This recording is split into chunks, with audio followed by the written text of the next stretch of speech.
Auschwitz, les 80 ans de la libération des Juifs d'un camp de concentration d'Auschwitz, en Pologne. Auschwitz. Camp de concentration d'Auschwitz, c'est la plus grande complexe concentrationnaire du Troisième Reich, à la fois de camp de concentration et centre de mise à mort. Le camp est divisé en trois parties distinctes. Auschwitz I, faisant auparavant office de camp militaire et un camp de concentration. Auschwitz II est le centre d'extermination. Auschwitz III est une usine chimique fabriquant du carburant de synthèse et centre de travail forcé. Auschwitz est situé dans la province de Silésie, à une cinquantaine de kilomètres à l'ouest de Cracovie, sur le territoire des localités d'Auschwitz et de Brzezinka, annexé au Reich après l'invasion de la Pologne en septembre 1939. Le camp de concentration dirigé par les SS s'est créé le 27 avril 1940 à l'initiative de Heinrich Himmler, auquel est adjoint un centre d'extermination dont la construction démarre à la fin de 1941 et un second camp de concentration destiné au travail forcé créé au printemps 1942. Ces camps sont libérés par l'armée rouge le 27 janvier 1945. L'ensemble du camp est divers terrains annexes dans le terrain avec une partie de voies ferrées de l'époque à une superficie d'environ 55 km, dont environ 10 km pour le camp à lui seul. C'est une enclave mémorielle perpétuelle sur le territoire polonais. En 5 ans, plus de 1 million d'hommes et femmes et enfants meurent à Auschwitz, dont 900 000 le jour de leur arrivée. En général par train.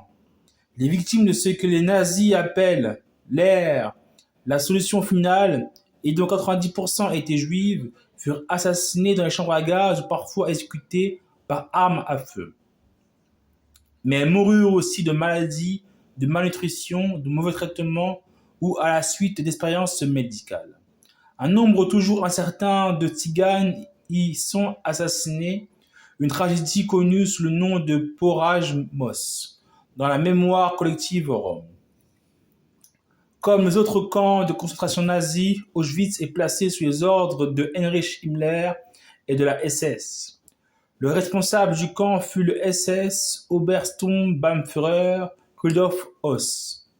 Du 1er mai 1940 au 1er décembre 1943, puis de nouveau entre mai et septembre 1944, remplacé entre-temps par Arthur Liebhenschel, ensuite par Richard Baer.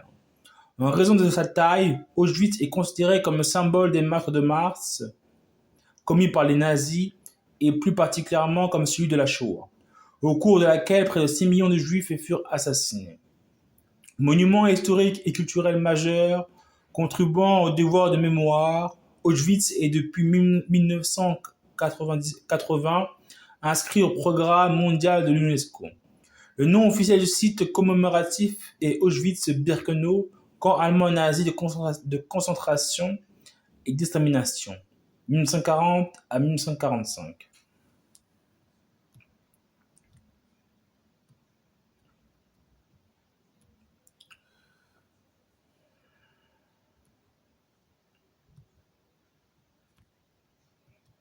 Auschwitz II, en 1943, le camp est factionné en 3 parties, tandis que Auschwitz I devient le Stalag Birkenau devient Auschwitz II. Celui-ci comprend le centre de mise à mort, ainsi qu'un gigantesque camp de travail forcé. C'est là qu'ont péri plus de 1 million de personnes, principalement des juifs et des tziganes. À partir de 1943, sous l'autorité du Lagerkommandant, qui commande l'ensemble des camps du complexe, Auschwitz II a son propre commandant, un Lagerführer, Friedrich Hartgenstein, de 1943 à 1944, puis Joseph Kramer, de mai à décembre 1944. Le rôle principal de Birkenau, défini dès fin 1941, est d'appliquer la solution finale de la question juive, c'est-à-dire la mise à mort systématique et programmée des Juifs d'Europe à l'échelle industrielle. Birkenau est à environ 3 km de la ville d'Auschwitz, dans des marécages, et se trouve près de l'emplacement du village de Brzezinka. Birkenau en allemand, détruit pour construire le camp. D'une capacité théorique de 100 000 détenus, il s'étend sur 180 hectares, fermé par 16 km de barbelés.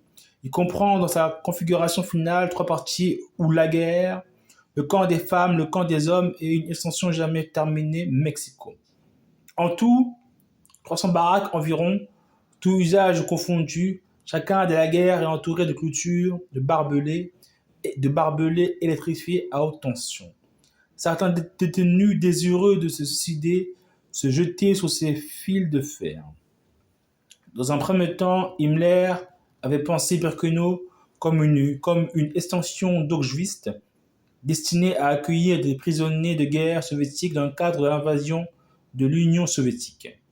Ce sont d'ailleurs ces prisonniers soviétiques qui commencent à construire les baraquements en briques qui deviennent plus tard le camp des femmes. Puis les nazis, il faut construire 4 unités de mise à mort, les chambres à gaz et crématoires, le cas étant l'ensemble chambre à gaz crématoire d'Auschwitz. La construction débute en 1942. 2 anciennes fermes situées à proximité du camp et transformées en chambres à gaz, nommées la Maison Rouge et la Maison Blanche, Bunker 1 et 2. Servent aussi au assassinat notamment d'une grande partie des Juifs déportés de France, partis principalement de la gare du Bourget et de la gare de Bobigny. Les crématoires sont construits sous la direction de l'organisation SS des constructions, dépendant du SS Wirtschaft, Wehrpfad, Bund, Hof, Tam, Office central administratif et économique de la SS.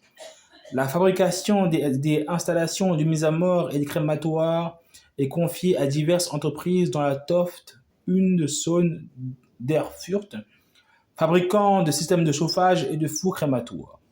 De nombreuses difficultés surgissent du fait de l'absolue nouveauté et de l'ampleur du projet. Ces difficultés conduisent à des conflits entre le WVHA et les entreprises et à l'abandon de certaines installations. Les détenus arrivent de toute l'Europe en train, souvent après plusieurs journées passées dans des wagons à bestiaux. Certains sont déjà morts à leur arrivée, de soif, de faim, de maladie ou encore d'asphyxie. Pendant la plus grande partie de l'existence du camp, les déportés doivent descendre des wagons au niveau de l'ancienne gare de marchandises d'Auschwitz sur la Judenrampe et marcher environ 1 km jusqu'à Birkenau. La voie ferrée sera prolongée plus tard, terminant son trajet à l'intérieur de Birkenau, Auschwitz II, au plus près des dispositifs de gazage au printemps 1944, juste avant l'arrivée des Hongrois. La classique photographie où l'on voit des rails franchissant un des 2 porches au centre d'un bâtiment principal est prise depuis l'intérieur du camp. Ce porche clos par un lourd portail fut d'abord employé pour l'accès sévèrement contrôlé au camp des véhicules automoteurs, des piétons autorisés et surtout des déportés. Il fut ensuite modifié pour permettre la pose des rails d'une voie unique raccordée à la gare de marchandises. Passé ce porche par un système d'aiguillage, cette voie se divisait en 3, triplant alors la capacité d'accueil du terminal ferroviaire. Un autre porche moins haut fut percé plus au sud pour rétablir un passage autre que ferroviaire, et notamment celui des déportés travaillant à l'extérieur de l'enceinte du Birkenau. L'image de ce camp, telle que souvent présentée aujourd'hui, correspond donc à la configuration ultime du bâtiment principal, surmonté en ce centre de la vigie où se tenait le commandement de la garde SS. Les clichés sont pris depuis l'intérieur côté ouest, car une vue d'ensemble de la façade principale côté est exige un recul, une prise de distance plus difficile de plus. Depuis l'intérieur, on voit mieux les rails plus nombreux qu'à l'extérieur. À peine sortis du train, les prisonniers subissent la sélection. D'un côté, on fait ranger les faibles, les personnes âgées, les malades, les femmes enceintes et les enfants pour les conduire vers ce qu'on laisse croire être des installations sanitaires, des douches, mais en fait des chambres à gaz. D'un autre côté, on parque des adultes, en théorie à partir de 15 ans. Jugés les plus valides par les SS et destinés a priori au travail forcé, souvent le docteur Joseph Mengele où ces assistants opèrent en complément une sélection parmi les nouveaux venus pour conduire des expériences médicales.